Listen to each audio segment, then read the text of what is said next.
Linear Algebra, Lecture 29, CSIR UGC NET JRF Mathematical Sciences।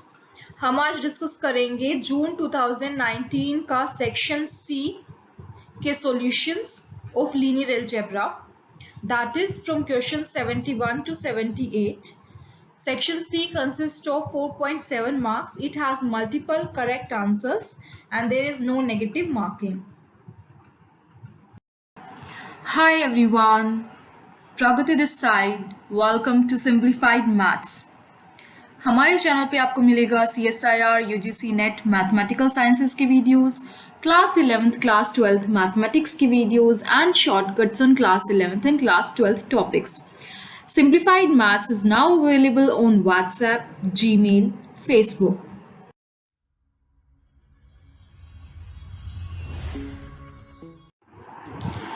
सो आप जून 2019 का क्वेश्चन पेपर डाउनलोड कर लो। उसमें क्वेश्चन 71 है, late LRN linear span of Rn be the space of R linear maps from Rn to Rn if ker T denotes kernel या null space of T, then which of the following statements are true? सबसे पहले options देख लो, options से relate करके ही हम solution निकालेंगे। First option है, there exist a T belongs to LR5 except 0 such that range T equals to kernel T. Second option में given है, there does not exist such T so that this condition satisfied. Third option में R5 की जगह R6 की बात कर रहे हैं और फोर्थ ऑप्शन में देयर डज नॉट एग्जिस्ट की बात कर रहे हैं। मीन्स पहले हम R5 के लिए प्रूफ कर देंगे, उसमें हमें पता लगेगा first there exist such T और there does not exist.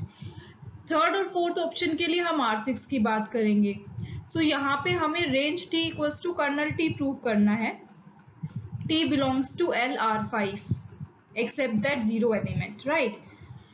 So इसमें क्या करेंगे, रेंज क्या होती है, range T equals to kernel T, kernel क्या है यहाँ पे, नल स्पेस ऑफ T, ठीक है। रेंज क्या होती है, set of all Tx such that x belongs to Rn, ठीक है। इन जनरल अगर हम बात करें तो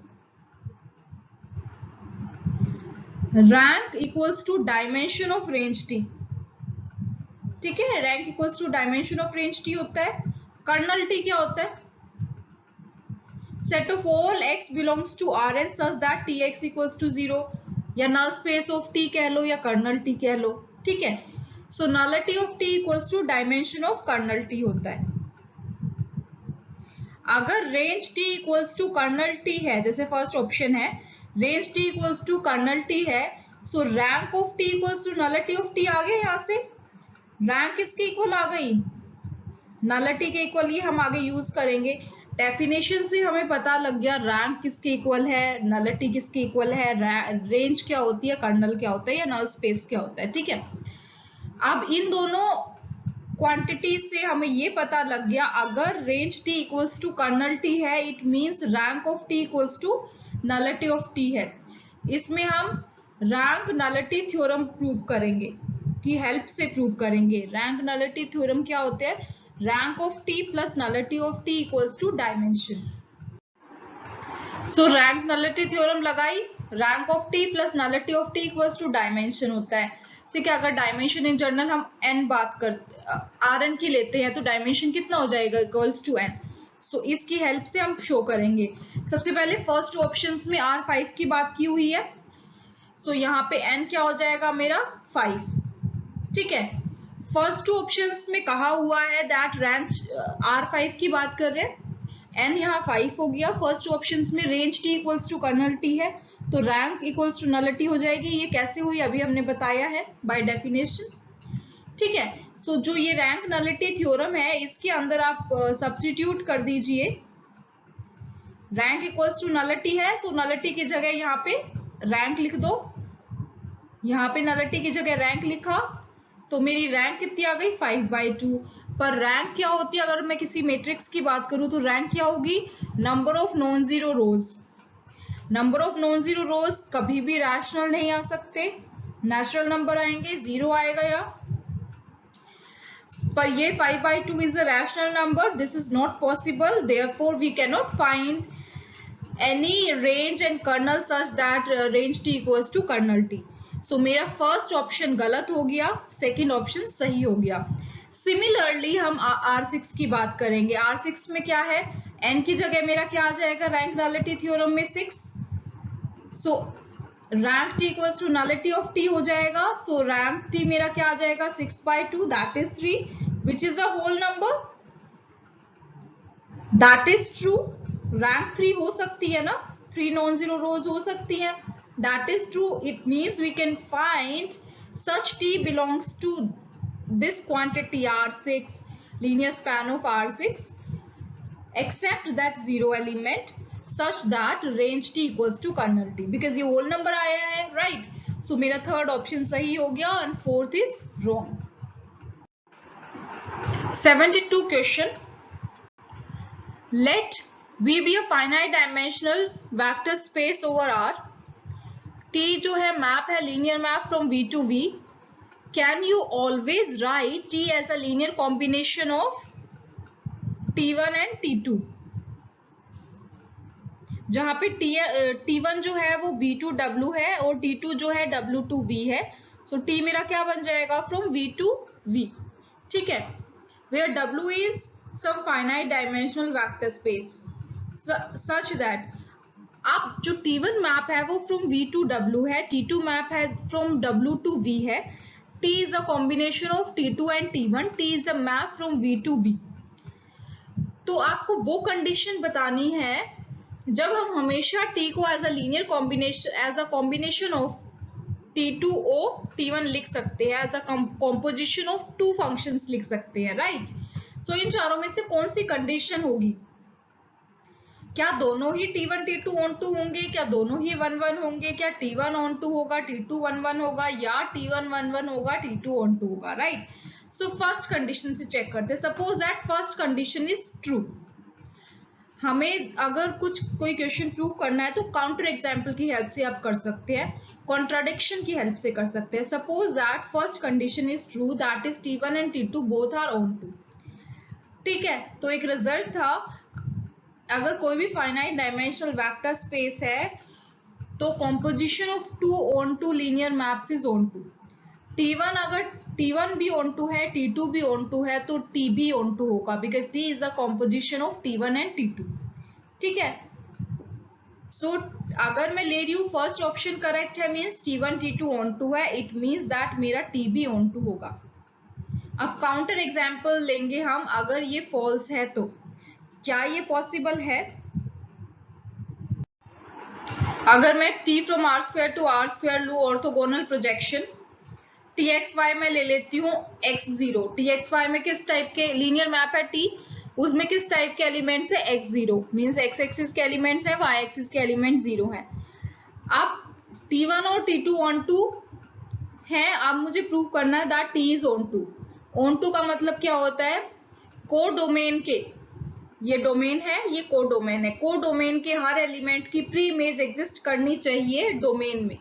ठीक है, यही ऑन टू का मतलब है. एवरी एलिमेंट V इन को domain has at least one element U in domain such that TU equals to TV. ठीक है, पर अगर मैं V को लेती हूँ 0 1, T में तो एलिमेंट्स है X0 टाइप के, जिसमें X एक्सिस के एलिमेंट्स है, Y एक्सिस के एलिमेंट 0 है. अगर मैं V लेती हूँ, को डोमेन में एलिमेंट लेती हूँ 0 1 का, तो क्या उसकी प्री इमेज एग्जिस्ट करेगी U में? No, because it has element of the type X0. So जो मैंने जो मैंने लिया था that T1 and T2 are on to, then T is on to, तो मुझे contradictory example मिल गया. Therefore our first condition is false, that both are on to. Second क्या थी? that both are 1 1.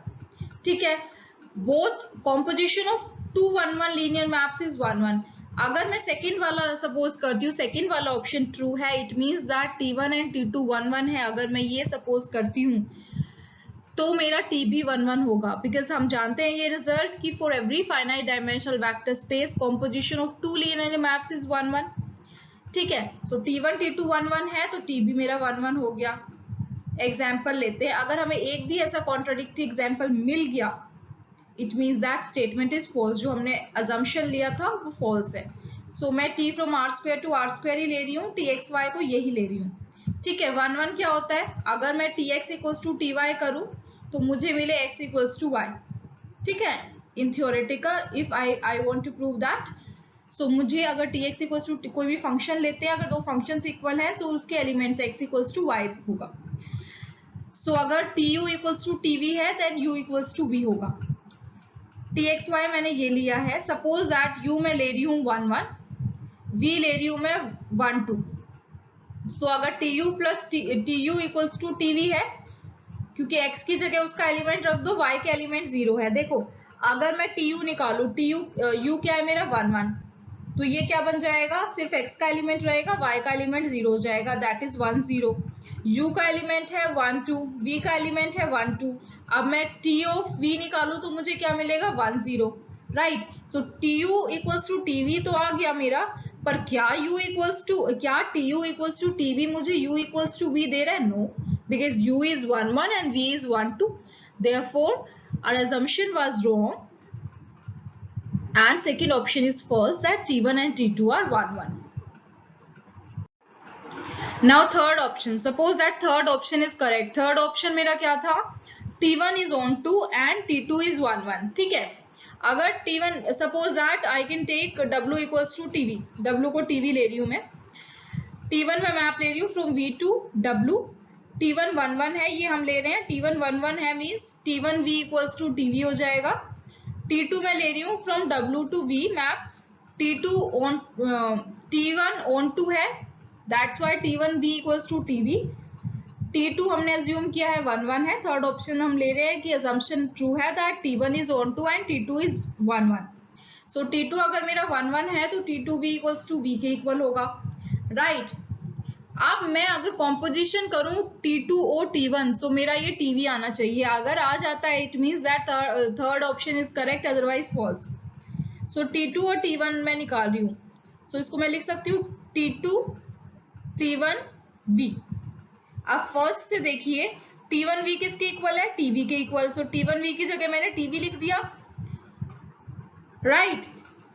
T1 V equals to TV क्यों हुआ, क्योंकि हमारा T1 on 2 था, ये हमने अज्यूम किया है that our third option is correct. T1 on 2 है, so T1 V equals to TV हो गया, राइट। क्योंकि हम 1 1 भी अज्यूम कर रहे हैं, अगर 1 1 है तो TV किसके इक्वल हो गया, T2O TV किसके इक्वल हो जाएगा, 1 1 मैप है तो T2V किसके इक्वल है, सिंपली V के इक्वल। सो T2O TV किसके इक्वल हो जाएगा, जो अंदर का एलिमेंट है दैट इज TV। ठीक है, ऑन 2 से ये कंडीशन सेटिस्फाई हो गई, 1 1 से ये कंडीशन सेटिस्फाई हो गई, सो हमारा आ गया that T2O T1 equals to T। So hence our third option is correct, our assumption is correct that T1 is on 2 and T2 is 1 1। अब फोर्थ ऑप्शन चेक करते हैं, फोर्थ ऑप्शन में क्या है, T1 is 1 1 and T2 is on 2। ठीक है, एक result देख लेते हैं, अगर finite dimensional for finite dimensional vector space V and W, जो लीनियर मैप है T from V to W, वो 1 1 होगा if and only if it is on 2। Means T from V to W अगर 1 1 है तो on 2 होगा, अगर on 2 है तो 1 1 होगा। फॉर ये किस में बात हो रही है, only for finite dimensional vector space. ठीक है, वही ले रहे हैं W equals to TV। So T1 में मैप ले रही हूँ फ्रॉम V टू W। अब हम ये अज्यूम करके चल रहे हैं that fourth option is correct. Fourth option is correct का मतलब है कि हम मान रहे हैं दैट T1 जो है वो 1 1 है, T2 जो है वो on 2 है, and then we have to prove that T2 और T1 equals to T, right. Composition निकालना है। अब T1 जो है वो 1 1 है, 1 1 है। अब हमारा जो रिजल्ट है उसके हिसाब से अगर 1 1 है तो on 2 भी होगा, 1 1 if and only if on 2 है ना इस रिजल्ट में।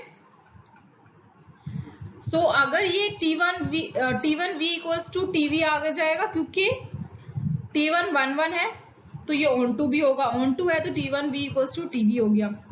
T2 W टू V ले रहे हैं, अब T2 मेरा on 2 है तो 1 1 भी होगा, 1 1 होगा तो T2 V equals to V के इक्वल आ गया। जो हमने थर्ड के लिए प्रूफ किया था वो सेम लाइंस पे प्रूफ है, बस उसमें 1 1 और ऑन टू को रेसिप्रोकल हो गया है, पर रिजल्ट की हेल्प से अगर 1 1 है तो ऑन टू भी है, ऑन टू है तो 1 1 भी है, सो उसी लाइंस में हम चलेंगे। सिमिलरली T2 और T1 क्या हो गया हमारा, T1 था फ्रॉम V टू W, सो हमारी डोमेन आ गई V। T2 की क्या लेंगे हम, codomain, that is range V। ठीक है, सेम हमने जो किया था ऊपर, T2 और T1 V किसके इक्वल आ गया, T2 और T1 लिख सकते हैं, ऑन टू की हेल्प से ये आ गया, 1 1 की हेल्प से ये आ गया, सो T इक्वल्स टू T2 और T1 आ गया, hence our option 4th is correct, our assumption is correct that T1 is 1 1 and T2 is on 2. Now 73rd problem, I guess everyone can do this problem, जिसने थोड़ा भी seriously linear algebra को किया है। ठीक है, ए आपको 3x3 की मैट्रिक्स गिवन है, 3x3 की मैट्रिक्स है, तो उसके एलिमेंट्स इस टाइप के होंगे, राइट। आपको बताना है कि इन चारों में कौन सी स्टेटमेंट ट्रू है। फर्स्ट स्टेटमेंट है determinant of -1 power i plus J A I J equals to determinant of A R है, लेफ्ट हैंड साइड लो आप देखो। सेकंड में क्या है, सिर्फ माइनस ऑफ डिटर्मिनेंट ए का फर्क है, लेफ्ट हैंड साइड की क्वांटिटी सेम है, सो आप लेफ्ट हैंड साइड सॉल्व करो। जैसे यहाँ पे a11 है, a11 के आगे क्या आ जाएगा, -1 पावर 1 + 1 दैट इज -1 स्क्वायर। यहाँ पे a12 है, a12 के आगे क्या आ जाएगा, -1 पावर क्यूब, यहाँ पे क्या आ जाएगा, -1 पावर 4। ठीक है, aij जो ये मैट्रिक्स बनाई है उसके आगे -1 पावर जो ij के वैल्यूज है उनका एडिशन। जैसे यहाँ पे a21 है, a21 के आगे क्या आ जाएगा, -1 power cube that is 2 + 1 and so on. So उसका डिटर्मिनेंट निकालो, डिटर्मिनेंट ये मेरी मैट्रिक्स A है, डिटर्मिनेंट A के इक्वल आता है या फिर -A के इक्वल आता है, ये देखना है। थर्ड और फोर्थ ऑप्शन में क्या करना है, जैसे यहाँ पे A11 है तो इसकी जगह क्या आएगा, √(-1 power 1 + 1 A11 that is √(-1 square. So √(-1 क्या होता है, मैं हर जगह √(-1 लिखूंगी, देखने में थोड़ा अजीब लगेगा, आप भी कंफ्यूज जाओगे, तो √(-1 की जगह मैं आयोटा लिख सकती हूँ, आयोटा स्क्वायर A11 लिख सकती हूँ, या आयोटा क्यूब A12 लिख सकती हूँ, and so on. Now see first वाला देखो, लेफ्ट हैंड साइड ली है मैंने, determinant -1 power i plus J A I जे, ये मुझे लगता है आप इजीली कर सकते हो।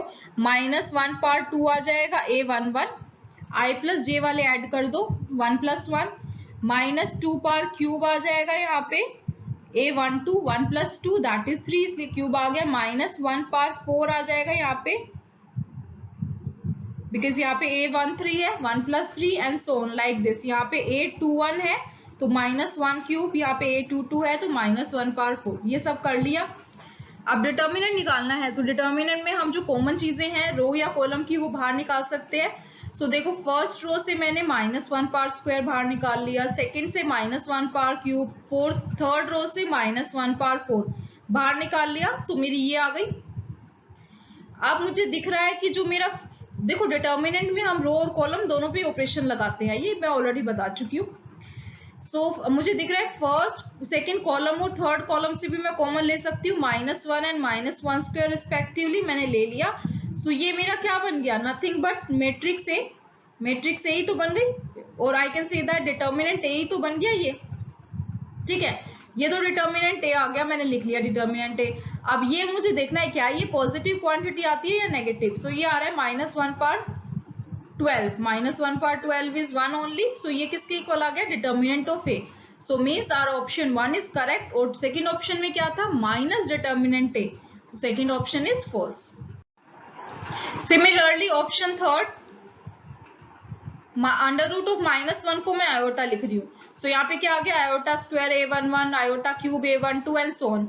सेम लाइंस पे चलेंगे, फर्स्ट रो से आयोटा स्क्वायर कॉमन लो, सेकंड से आयोटा क्यूब, थर्ड से आयोटा 4, उसके बाद फर्स्ट कॉलम से आयोटा कॉमन लो, सेकंड कॉलम से आयोटा स्क्वायर। सो ये क्या आ गया, आयोटा 12, उसमें 1 था, इसमें आयोटा आ गया, आयोटा 12 इंटू डिटर्मिनेंट ऑफ ए, ये हमारा डिटर्मिनेंट ऑफ ए ही आ जाएगा जब हम आयोटा स्क्वायर कॉमन लेंगे यहाँ से। ठीक है, आयोटा की जगह -1 रख दो, सो -1 पावर 12 डिटर्मिनेंट ऑफ ए का मतलब क्या है, -1 पावर 6, √(-1 स्क्वायर क्या होगा, दैट इज -1, -1 पावर 6 क्या होगा, that is 1, so equals to determinant of A आ गया। सो थर्ड ऑप्शन में था कि डिटर्मिनेंट ऑफ ए के इक्वल आएगा, that is correct. Fourth option में था minus of determinant of A के इक्वल आएगा, that is incorrect. Next 74th question, px मेरा ये पॉलिनोमियल गिवन है जो नॉन कांस्टेंट पॉलिनोमियल है, it has degree n which is greater than equals to 1। आपको ये चीजें कंसीडर करनी है, qx पॉलिनोमियल लेना है, integral 0 to x pt dt, ठीक है। 0 to x pt dt का मतलब अगर मेरा ये पॉलिनोमियल मुझे गिवन है, सो इसका इंटीग्रल निकाल लो। इंटीग्रल क्या आएगा, a not t plus a1 t square and so on like this, ठीक है। सो qx में कितनी टर्म्स हो गई, ये मेरा qx आया, a नॉट से शुरू है an तक है। So total number of terms कितनी है qx में, n plus 1। So degree of qx कितना हो गया, n प्लस 1। सिमिलरली rx मुझे गिवन है, d by D x of px निकालना है, मीन्स डिफ्रेंशिएट करना है। डिफ्रेंशिएट करो इसको, a नॉट तो कांस्टेंट क्वांटिटी है, इसका 0, a1x का that is a1 and so on, ठीक है। d बाई डी एक्स निकालो इसका। उसके बाद हमें ये कंडीशन सेट चेक करनी है, let v denote the real vector space of all the polynomials in x, then which of the following statements are true। qr linearly independent है v में, qr linearly dependent है v में, ठीक है। First two options के लिए हमें linear dependence and linear independence check करनी है। थर्ड और फोर्थ ऑप्शन के लिए हमें लीनियर स्पैन चेक करना है, यहाँ पे xn का और यहाँ पर xn प्लस 1 का। Third option is xn belongs to linear span of q and r, xn plus 1 belongs to linear span of q and r। rx का मैंने डिफरेंशिएशन किया, मुझे ये मिल गया। अब rx में कितने टर्म्स है, a1 to n है। How many terms are there in rx, n minus 1। देखो px has n terms, a naught से px has n terms, polynomial has n terms. rx में कितनी हो गई, a नोट हट गया, n माइनस 1 टर्म्स आ गई। डिग्री ऑफ rx क्या हो गया, n माइनस 1। आप लीनियर डिपेंडेंस और इंडिपेंडेंस की बात कर रहे थे फर्स्ट टू ऑप्शंस में। अब देखो लीनियर डिपेंडेंस ऑफ वेक्टर्स क्या होता है, दो पॉलिनोमियल्स अगर मैं लेती हूँ q और r, वो लीनियरली डिपेंडेंट कब होंगे, अगर एक पॉलिनोमियल दूसरे पॉलिनोमियल के स्केलर मल्टीपल में आ जाए, दैट इज अगर q स्केलर मल्टीपल हो r का, or I can say that q equals to alpha r for some scalar alpha, ठीक है। एक दूसरे के स्केलर मल्टीपल में आ जाए तो हम कहेंगे लीनियरली डिपेंडेंट है। अब डिग्री ऑफ qx मेरी n प्लस 1 थी, अभी देखा degree of rx n minus 1 है, दोनों की डिग्री इक्वल नहीं है, तो हम आगे स्केलर मल्टीपल की क्या बात करेंगे। सबसे पहले तो डिग्री इक्वल होगी पॉलिनोमियल की, तभी तो हम चेक करेंगे क्या वो एक दूसरे के स्केलर मल्टीपल में है या नहीं है। Therefore, Q and R are linearly independent. These are not dependent. These are independent. So our first option is correct and second is false. अब linear span check करते हैं थर्ड फोर्थ ऑप्शन के लिए। थर्ड में xn के लिए check करना है, फोर्थ ऑप्शन में xn प्लस 1 के लिए। Now suppose that third option is correct. Third option correct means xn जो है belong कर रहा है linear span of Q and R। अगर ये ऑप्शन करेक्ट है, linear span में belong कर रहा है, it means जो xn है वो अल्फा बीटा सम स्केलर है, alpha qx plus beta rx इस टाइप का होगा। लीनियर स्पैन का मतलब यही होता है, xn जो है स्केलर मल्टीपल में होगा qx और rx में। So xn equals to alpha qx plus beta rx होगा। अगर ऑप्शन 3 ट्रू है, that is xn belongs to linear span of q and r। So अगर मैं ये दिखा दूं that alpha beta not equals to 0, so मेरा थर्ड ऑप्शन करेक्ट हो जाएगा। अगर मेरा अल्फा बीटा 0 आ गया तो मतलब xn जो है लीनियर स्पैन में बिलोंग ही नहीं करेगा q एंड r। तो अल्फा बीटा 0 आता है या नहीं आता वो चेक करेंगे, ठीक है। नाउ अल्फा इंटू qx, जो हमने qx की वैल्यू निकाली थी वो लिख दी, प्लस बीटा इंटू rx, जो rx की वैल्यू निकाली थी वो लिख दी, एंड मैंने ब्रैकेट्स ओपन किए, ठीक है। अब अल्फा बीटा की वैल्यू निकालनी है मुझे, क्या आएगी, देखो लेफ्ट हैंड साइड में यहाँ पर xn है, बाकी सारे जो कोएफिशिएंट है x1, x2, x3, x up to xn minus 1 सब 0 है, सिर्फ xn का कोएफिशिएंट क्या है 1 है। तो मैं कंपेयर करूंगी coefficient of x0 and xn plus 1 for the values alpha and beta, ठीक है। सो यहाँ पे लेफ्ट हैंड साइड में सिर्फ xn का कोएफिशिएंट 1 है, x0 का क्या हो जाएगा कोएफिशिएंट 0, इस साइड में तो 0 हो गया, equals to right hand side में एक्स नॉट का कोएफिशिएंट देखो, एक्स नॉट का कोएफिशिएंट मींस दिस क्वांटिटी, यहाँ पे x की value in X naught means 1, so ये क्वांटिटी है दैट इज बीटा a1, सो बीटा a1 इक्वल्स टू 0 आ गया, यहाँ से बीटा की वैल्यू 0 आ गई। अब अल्फा के लिए अगर मैं xn+1 के कोएफिशिएंट चेक कर रही हूँ, xn+1 की वैल्यू इस साइड में क्या है 0, सो लेफ्ट साइड में क्या हो गया 0। अब xn+1 का कोएफिशिएंट यहाँ से देखो, xn+1 का यहाँ पे कोएफिशिएंट क्या आ गया अल्फा an/n+1, सो यहाँ से अल्फा आ गया 0 क्योंकि a1 और an जो है वो 0 नहीं हो सकते, otherwise our this condition will fail. ठीक है, अगर ये सब 0 हो जाएंगे तो हमारी ये जो हमने कंडीशन ली है ये 0 हो जाएगी, सो a1 0 नहीं हो सकता, मेरा अल्फा बीटा जो है 0 आ गए। It means that xn does not belongs to linear span of q and r, so our third option is wrong.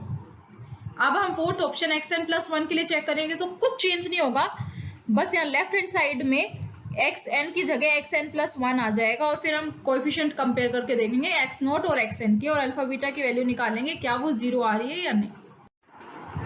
Now see, xn की जगह फोर्थ ऑप्शन के लिए ये वैल्यू आई थी हमारी, राइट हैंड साइड में ये आया था, वो एज इट इज रहेगा, xn+1 आ जाएगा xn की जगह। Now comparing the coefficient of x not and xn, x not का कोएफिशिएंट कंपेयर करेंगे तो यहाँ से तो ये आ गया और इस साइड में 0 है क्योंकि x नॉट है ही नहीं, सो 0 इक्वल्स टू बीटा a1 आ गए, यहाँ से बीटा की वैल्यू मेरी 0 आ गई। अब xn का कोएफिशिएंट, xn का कोएफिशिएंट मींस इससे पहले वाली क्वांटिटी, इससे पहले वाली क्वांटिटी आएगी, इससे पहले वाली क्वांटिटी क्या होगी अल्फा an-1/an, ठीक है, और इस साइड xn है ही नहीं तो दैट इज 0, अल्फा बीटा 0 आ गए, a1 an-1 0 नहीं हो सकते, so alpha beta 0 आ गए, so therefore xn+1 does not belongs to linear span of q and r, so our option fourth is also wrong। बाकी के जो 3-4 बच गए हैं वो हम नेक्स्ट वीडियो में डिस्कस करेंगे, which will be uploaded tomorrow. Till then, bye bye, see you।